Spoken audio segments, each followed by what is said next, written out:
Hello guys, in this video I am going to show you how to add a song to the queue on the YouTube Music application, meaning that that particular song that you add to the queue will be the next played song.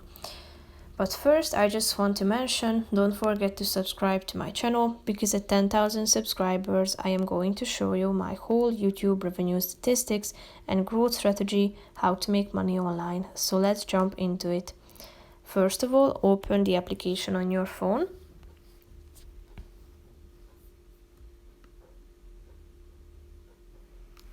Then you should select a song either from your home or the explore section.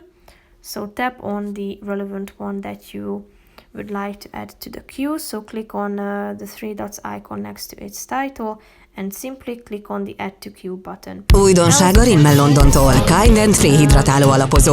Has been added to your queue, meaning that after your current song is over, then it will be played automatically. So that's going to be the next song.